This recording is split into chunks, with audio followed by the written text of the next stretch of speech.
नमस्कार, जय हिंद। आप सभी का बहुत स्वागत है। मेंस एग्जाम होना है 22 अगस्त से। पर इस एग्जाम के होने से पहले कुछ चीजें अपने दिमाग में बैठा लीजिए कि क्या हर चीज की स्ट्रैटेजी एक ही जैसी हो? क्या हर आंसर एक ही जैसा होगा? क्या हर सब्जेक्ट की तैयारी एक ही जैसी होगी? ऐसा बिल्कुल भी नहीं है। ये सीन याद आता है हमें क्रांतिवीर की मूवी से, जहां पर शायद हाथ में लहू निकाल कर पूछा जा रहा है क्वेश्चन कि बता क्या सब कुछ एक जैसा ही नहीं है? पर वहां एक जैसा था। जी हाँ, लहू हम सबका एक जैसा हो सकता है, पर इस मेंस आंसर में लिखने के तरीके और पूछने के तरीके बड़े अलग अलग हैं। यहां जब यूपीएससी आपसे analysis, evaluation, critical analysis, discuss, describe ये पूछ रही है, जो कीवर्ड्स पूछ रही है, इन कीवर्ड्स के पीछे उसका एक मकसद है। एक साल रहता है यूपीएससी के पास मेंस के पेपर को बनाने में, सोचने के लिए, तो वो कीवर्ड आपको ऐसे ही नहीं दे रही। वो जानना चाहती है कि क्या आप वाकई में क्वेश्चन समझ पा रहे हैं और जो मैं डिमांड है उसको समझ पा रहे हैं कि नहीं। और इसीलिए सेशन आपके लिए जरूरी होता है, क्योंकि सब कुछ एक जैसा नहीं है। तो उन लोगों के लिए जो इस मिथ में विश्वास रखते हैं कि मैं कोई भी क्वेश्चन पढ़ूंगा और उसमें एक जैसा ही आंसर लिख दूंगा, तो सर आप फिर टॉपर की बात नहीं कर रहे हैं, आप सिलेक्शन की अपनी बात नहीं कर रहे हैं, आप आंसर लिखने की बात कर रहे हैं। जिससे कि आपके मन में ये रहेगा कि मैंने आंसर लिख दिया है, पर उससे आप कभी भी टॉप नहीं कर पाएंगे। इस सेशन को अंत तक देखना इसलिए महत्वपूर्ण है क्योंकि हम आपको बस उतना ही बता रहे हैं जितना आपको आना चाहिए एग्जाम में लिखने के लिए कीवर्ड्स के हिसाब से। आइए देखते हैं क्या क्या ऐसे कीवर्ड्स हैं। पहला कीवर्ड आपके सामने आ रहा है और वो बहुत बेहतरीन कीवर्ड है जो यूपीएससी बहुत बार पूछ चुका है, और ये है डिस्कस।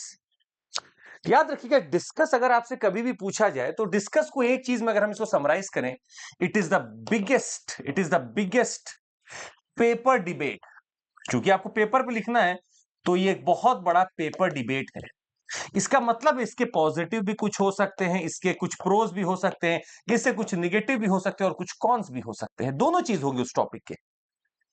वो जिस पे भी डिस्कस करने आपको बोल रहे हैं, वो चाहते कि आप विस्तृत रूप से उस पर चर्चा करें, विस्तृत रूप से डिस्कस करें। जैसे discuss the impact of social media on political discourse in democracies. स्वाभाविक सी बात है, इंपैक्ट सोशल मीडिया का आपको डिस्कस करना है। इंपैक्ट वर्ड अपने आप में पॉजिटिव भी हो सकता है, अपने आप में नेगेटिव भी हो सकता है। तो मतलब मुझे उस आंसर में, स्ट्रक्चर की अभी हम बात नहीं कर रहे, उस आंसर में क्या होना चाहिए, मुझे सारे प्रोज जो मुझे लगता है इंपैक्ट पॉजिटिव है वो लिखने हैं। फिर मुझे नेगेटिव इंपैक्ट भी लिखना है, क्योंकि मुझे डिबेट को बैलेंस करना है और अंत में जाकर आपको एक बढ़िया सा कंक्लूजन देना है अपने जजमेंट के साथ कि आपको क्या लगता है, आपको क्या लगता है। अब यहीं पर अगर हम एक वर्ड और जोड़ दें इसमें और हम बोले कि ऐसा करो, क्रिटिकली डिस्कस करो, तो आप घबराइए मत, आप ऑलरेडी वो काम कर रहे हैं। किसी भी कीवर्ड के पहले अगर मैं क्रिटिकली लगा दूं तो इसका मतलब होता है सूक्ष्मता से, बारीकी से। और आप जब बारीकी से कोई चीज देखते हैं तब आपको पॉजिटिव और निगेटिव दोनों दिखता है। तो मैं अगर किसी के कीवर्ड के पहले भी क्रिटिकली लगा दूं तो आपको बस ये मान लेना है कि मुझे दोनों पॉजिटिव और निगेटिव डिस्कस करना है, प्लस मुझे अपना एक जजमेंट देना है एंड आते आते। मतलब इन दोनों डिस्कशन के बाद मुझे अपना एक जजमेंट देना है, मेरा क्या ओपिनियन है, मैं क्या मानता हूं, ये आपको लिखना है और फिर आप एक कंक्लूजन देंगे। ये था डिस्कस। दूसरा देखते हैं। दूसरा आपके लिए और इंपॉर्टेंट है एनालाइज। एनालाइज एनालाइज का मतलब होता है कि आप उस जो भी क्वेश्चन का पार्ट है उसको आप कंपोनेंट्स में तोड़कर देखें। जब आप किसी चीज को एनालाइज करते हैं तो उसको कंपार्टमेंटलाइज करते हैं, कंपोनेंट्स में देखते हैं। उन कंपोनेंट्स के कुछ पहलू आपके लिए बहुत जरूरी होते हैं, कुछ पहलू को आप छोड़ भी सकते हैं। कुछ पहलू आपके लिए बहुत पॉजिटिव हो सकते हैं, कुछ पहलू आपके लिए बहुत निगेटिव हो सकते हैं। तो आप जब कंपार्टमेंटलाइज करके देखें, उसके कंपोनेंट्स में तोड़ के देखेंगे, तब आप उसको एनालाइज करते हैं। जैसे एनालाइज करिए इकोनॉमिक इंपैक्ट जो कोविड 19 पैंडेमिक का पड़ा डेवलपिंग कंट्रीज में। तो भाई इकोनॉमिक इंपैक्ट के बहुत सारे पैरामीटर्स हैं, ट्रेड है, इन्फ्लेशन है, अनएम्प्लॉयमेंट है, बढ़ाव है जीडीपी का, बहुत कुछ हो सकता है। छोटे छोटे कंपोनेंट्स हैं।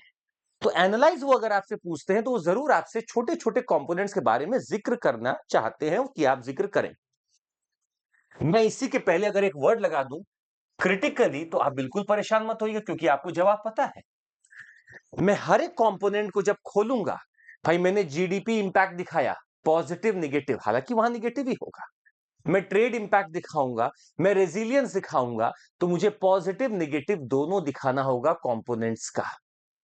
और अंत में अगर क्रिटिकली एनालाइज है तो आपको पता है पॉजिटिव भी है निगेटिव भी है, और अंत में आप क्या देते हैं, जजमेंट देते हैं, फिर आप कंक्लूड करते हैं अपने आंसर को।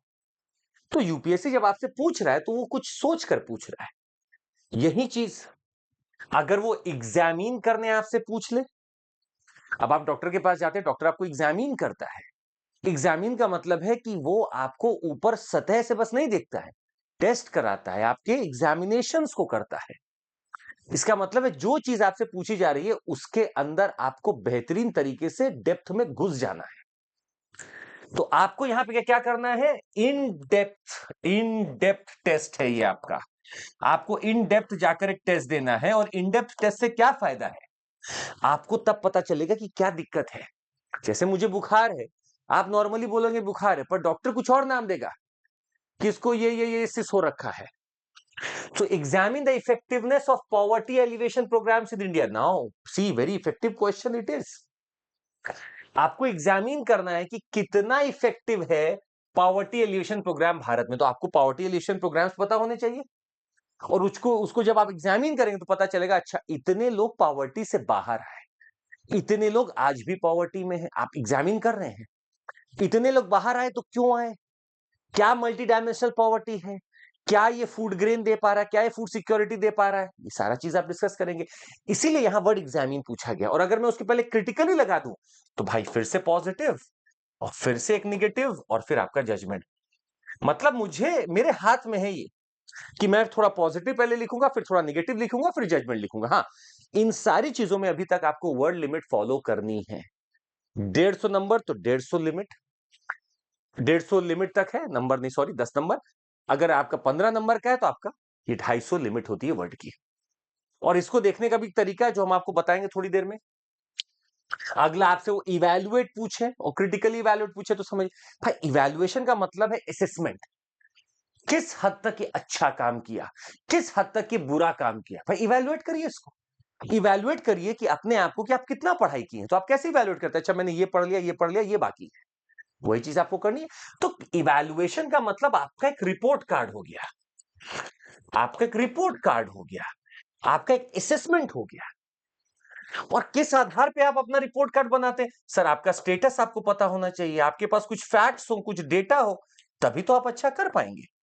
तो अगर लिखा critically evaluate the impact of economic liberalisation on income inequality in India, मतलब इकोनॉमिक लिबरलाइजेशन का इनकम इनइक्वालिटी पे क्या इंपैक्ट है।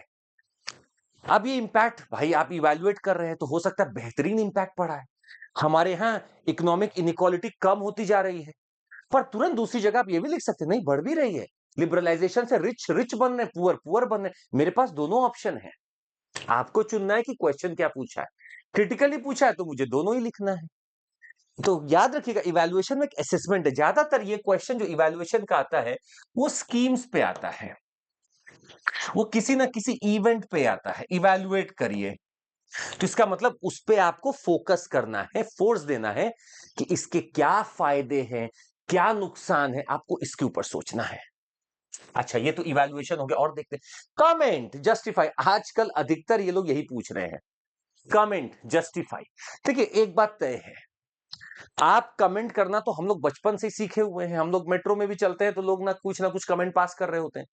कमेंट करना तो हमारे ब्लड में है, पर वो कमेंट यहां नहीं करना। ये कमेंट कैसा होगा, ये एक एकेडमिक कमेंट है। ये तभी हो सकता है जब आप उस बारे में जानते हो, आपके पास कुछ तथ्य हो, आपके पास कुछ फैक्ट्स हो, आपके पास कुछ डेफिनेशंस हो, आपके पास कुछ एनालिसिस हो, तभी आप कमेंट कर सकते हैं। जैसे भाई, comment on the impact of climate change on global agriculture. Global agriculture पे क्लाइमेट चेंज का क्या इंपैक्ट है, क्या मेरे पास कोई फैक्ट है, क्या डेटा है, क्या एनालिसिस है, क्या डेफिनेशंस है। अगर है तो मैं अब कमेंट कर सकता हूं कि ये इस दिशा जा रहा है, उस दिशा जा रहा है, और क्लाइमेट चेंज का क्या इंपैक्ट है। और मुझे अगर जस्टिफाई करने वहां लिख दिया तो इसका मतलब है मुझे कंफर्म कुछ एग्जाम्पल्स तैयार रखने होंगे, मुझे कुछ इलस्ट्रेशन तैयार रखने होंगे, मुझे कुछ केस स्टडीज तैयार रखनी होंगी, तब ये आंसर आएगा। तो आंसर या क्वेश्चन के दो भाग हो सकते हैं, जैसे पहला भाग ये था, फिर दूसरा भाग। पहले में मुझे कमेंट करना है, दूसरे मुझे जस्टिफाई करना है। यहां एग्जांपल्स आएंगे, यहां मेरा एकेडमिक कमेंट आएगा। वो एकेडमिक कमेंट तभी आएगा जब मुझे कुछ पता हो। अगर मुझे पता नहीं है तो सर मैं कमेंट तो कर रहा हूंगा, पर वो बिल्कुल अलग तरीके के कमेंट होंगे, एकेडमिक नहीं होंगे। याद रखिएगा, ये क्वेश्चन में आपका एकेडमिक नॉलेज चेक करना है और आप एक ओपिनियन बनाते हैं, तब आप कमेंट करते हैं। तो अपना ओपिनियन आपको यहां लिखना है, पर वो ओपिनियन आपका एकेडमिक होना चाहिए, याद रखिए इस बात को। अच्छा ठीक है, और देखते हैं। How far, to what extent. ठीक है, अच्छी बात है। You are again doing an assessment, you are again doing an evaluation to understand किस हद तक, टू व्हाट एक्सटेंट। मैंने एक स्कीम चालू किया, मैंने एक प्रोग्राम चालू किया, to what extent it is helping you. ये session to what extent it is helping you, तो मुझे पता होना चाहिए कि क्या आखिर फायदा हुआ, क्या फायदा हो सकता था।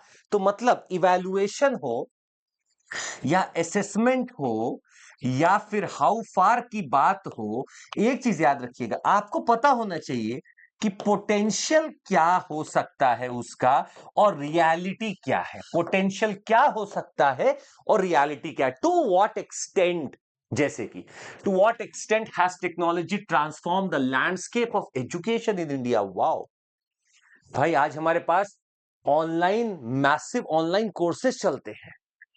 आज एजुकेशन हर घर में पहुंच रहा है। ये देखिए यूट्यूब एग्जांपल, ये सबसे बड़ा। तो मुझे लिखना होगा कि किस हद तक, तो इस हद तक है। इसके पोटेंशियल अभी बहुत है, पर वहां तक जा नहीं पा रहा। क्यों? बहुत डिजिटल कनेक्टिविटी का इशू है, पर इस हद तक तो है। What extent, to much extent, to broader extent. इस ग्रुप को पूरा कवर किया, इस एज ग्रुप को कवर किया, इस अर्बन में फैल गया, रूरल में बाकी है। तो टू व्हाट एक्सटेंट मतलब कहां तक गया और कहां तक जा सकता था, कहां रुक गया, मुझे दोनों बताना। टू व्हाट एक्सटेंट, कहां तक गया, तो अर्बन तक गया, डिजिटल वहां जाके रूरल में रुक गया, खत्म बात। To what extent, how far, it's an assessment being done. ठीक है, अगला क्या है? Compare and contrast. ये बहुत आ रहा है आजकल और ये ज्यादातर आपको पेपर 1 और पेपर 2 में मिलता है। कंपेयर एंड कॉन्ट्रास्ट का हम आपको बता दें sir, you have to give both the things here, that is you have to talk about similarities also and you have to talk about differences। दोनों आपको बात करनी है, आपको सिमिलैरिटीज भी देनी है, आपको डिफरेंसेस भी देना है, दोनों बात करनी है कंपेयर एंड कॉन्ट्रास्ट में। You have to compare and contrast the economic policies of Nehruvian era with those of the liberalization period। क्या सिमिलैरिटी थी, क्या डिफरेंस था, ये बताना है। अब आपको एंड में हो सकता है आप अपना एक ओपिनियन दे दें, पर आप बायस्ड नहीं होने चाहिए, आप एक न्यूट्रल जजमेंट दे सकते हैं। एंड जाते जाते फिर आप उसको कंक्लूड करेंगे, फिर आप उसको कंक्लूड करेंगे। तो आपको सिमिलैरिटीज भी देना है और आपको वहां के डिफरेंसेस भी देने हैं। तो कंपेयर एंड कॉन्ट्रास्ट आता है पेपर 2 में, जैसे कॉन्स्टिट्यूशन के बीच में आ जाएगा। कंपेयर एंड कॉन्ट्रास्ट हिस्ट्री में किसी एक आइडियोलॉजी को दूसरे के खिलाफ पूछ लेगा। तो आपको सिमिलैरिटीज भी देनी है, डिफरेंसेस भी देना है। अब यहां एक क्वेश्चन बन सकता था, how far these ideologies are valid today. तो मतलब टू व्हाट एक्सटेंट वैलिड है, तो यहां वैलिड है, यहां वैलिड है, यहां वैलिड है, यहां वैलिड नहीं है, यहां वैलिड नहीं है। ये आपको अपने अंदर एक डेवलप करना होगा। अच्छा, और देखते हैं elaborate. Elaborate being, it is one of the easiest thing. Elaborate आजकल कम पूछते हैं, पर ये है क्या? To build upon. आपको थोड़ा सा और आगे चढ़कर बस बोलना है। कुछ चीजें आपको एक प्रिमाइस दे रहा हूं मैं, इसको इलैबोरेट कर दीजिए, एक्सपैंड कर दीजिए, इसके ऊपर थोड़ा सा और बोल दीजिए। हाँ, अकेडमिक, इधर उधर नहीं, अकेडमिक। तो इलैबोरेट मतलब क्या? To build upon, you have to broaden up what exactly is given. For example, elaborate on on the impact of climate change on global agriculture practices. फिर से वही बात, इलैबोरेट करिए, बताइए कि हाँ ये इंपैक्ट है, ये इंपैक्ट है। अच्छा, अब इलैबोरेट मैं कैसे करूं? तो सर मेरे पास कुछ केस स्टडी होने चाहिए, मेरे पास कुछ एग्जाम्पल्स होने चाहिए, ये बहुत जरूरी है मेरे पास। मुझे बस उसको एक्सपैंड करना है, इलैबोरेट करिए उस पर कि हाँ इंपैक्ट पड़ रहा है, यहां ये पड़ा, यहां ये पड़ा, यहां ये पड़ा, यहां ये पड़ा। ये मैं इलैबोरेट करके प्रेजेंट कर रहा हूं, depending upon the words that I have got, मैं बस उसको एक्सपैंड कर रहा हूं। So elaborate is equal to expansion, is equal to expansion. अच्छा, give an account of, I would say one of the best questions, अगर हम paper जैसे कुछ आप लोगों को देते रहते तो हमारा ये बहुत अच्छा लगता है हमें, give an account of. Actually ये क्या है, ये एक तरह से व्हाई एंड हाउ। जब आपको बोला जाए ना give an account of something, तो आप बताइए क्यों है ऐसा, कैसे है ऐसा, क्यों है। जैसे give an account of the major provisions of the Paris agreement on climate change. क्या है ऐसा, क्यों है ऐसा, why and how of that thing. मुझे एक अकाउंट देना है उस चीज का, मतलब मुझे एक तरह से समरी देनी है उस चीज की, मुझे बताना है कि व्हाई, हाउ, व्हाट, व्हेन, मुझे बताना है डिटेल में, मुझे उसका एक अकाउंट देना है। जैसे given account of your preparation, तो आप क्या करते हैं, अकाउंट देते हैं, अच्छा सर पॉलिटी में ये हुआ है, ये मैंने तब कर लिया था, अभी मैं इसको छोड़ा हूं क्योंकि ये बाद में करूंगा। Why, what, when, how. अब मैं ज्योग्राफी कर रहा हूं, इस तरीके से कर रहा हूं। क्या हुआ, आपने एक अकाउंट दे दिया ताकि आप सामने वाले को प्रेजेंट कर सकें कि देखो मुझे इसका सारा बेसिक पता, I am sure what I am doing of. That is why, how, when, what, where, everything of it. तब मेरा एक अकाउंट तैयार होता है। जैसे give an account of world war one, तो वर्ल्ड वॉर वन में क्या हुआ, क्यों हुआ, कैसे हुआ, वो अकाउंट होगा। Give an account of karst topography, तो कास्ट टोपोग्राफी में क्या है, क्यों है, कैसे है, कब है, सब बताएंगे आप। तो very detailed, why, when, what, where, how, these are the question that you should ask जब आप गिव एन अकाउंट ऑफ की बात करें। अच्छा, having said this, explain. Now that becomes very easy. See, define, explain, elaborate becomes very easy.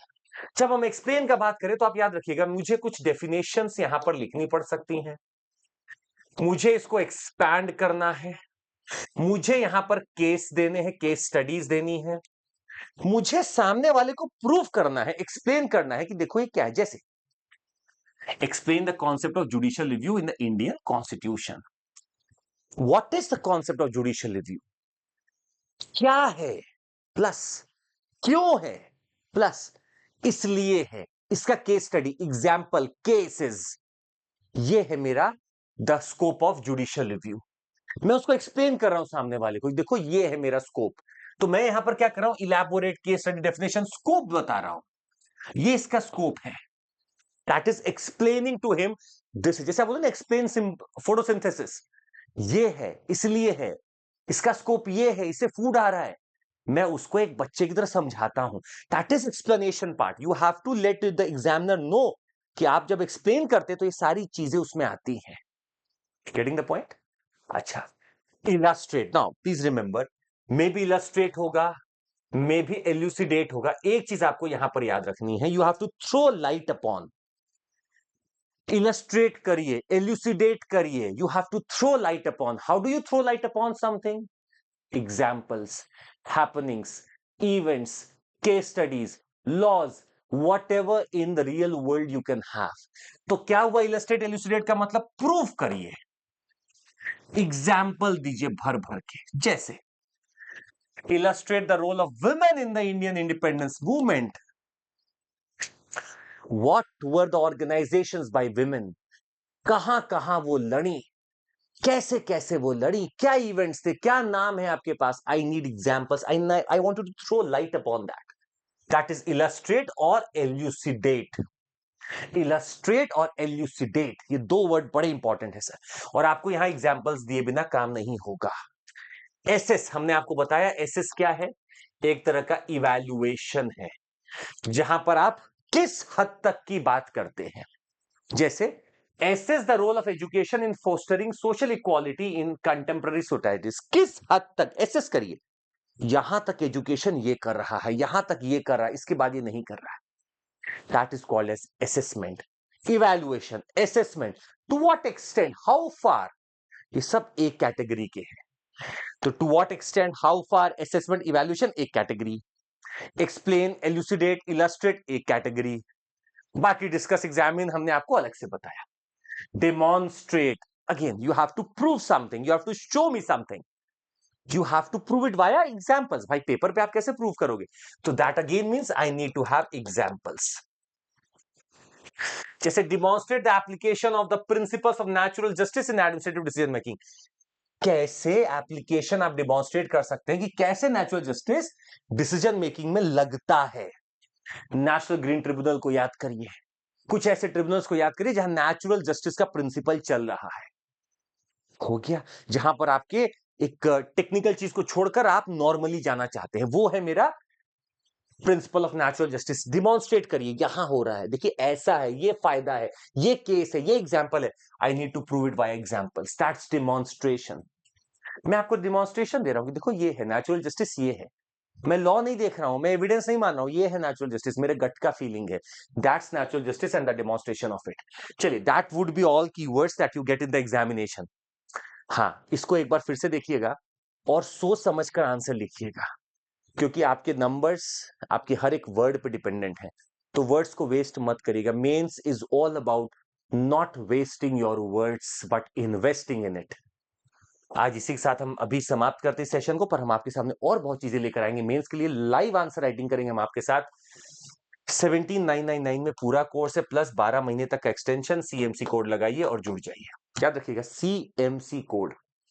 अच्छा, हमारे पास batches चालू हो गए सर। बाइलिंगुअल आगाज बैच 27 के लिए, 27 के लिए संभव हिंदी में, इंग्लिश है हमारा फाउंडेशन बैच लाइव है, और 28 के लिए नीव बैच भी लाइव है। सीएमसी कोड आपको लगाना है और हमारे साथ जुड़ जाना है। हैविंग सेड दिस, ऑप्शनल अगर आपने चुन लिया तो बहुत अच्छा, नहीं चुना है, attend few classes of our optional, देखिए आपको क्या पसंद आता है। ज्योग्राफी ऑप्शनल हम लेंगे, आप उसमें जुड़ सकते हैं। और आपके लिए मेंस का भी हम प्रोग्राम चालू कर दिए हैं सर। 2999 में पूरा मेंस का क्वालिटी एजुकेशन प्रोग्राम है, you can join us there. Plus we have got dedicated content and educators for the same. Plus optional में पहली बार हम लोग क्यूईपी लेकर आ रहे हैं, क्वालिटी एनहांसमेंट प्रोग्राम आपके लिए बस। And we have got our models. आप कॉम्बो अगर लेते हैं तो आपको बहुत फायदा है, इधर जीएस और ऑप्शनल दोनों आपको एक साथ मिल जाता है। This is very important, very important. जुड़ के देखिए, सीएमसी कोड पर फायदा होगा। आज के लिए बस इतना ही। जय हिंद, थैंक यू।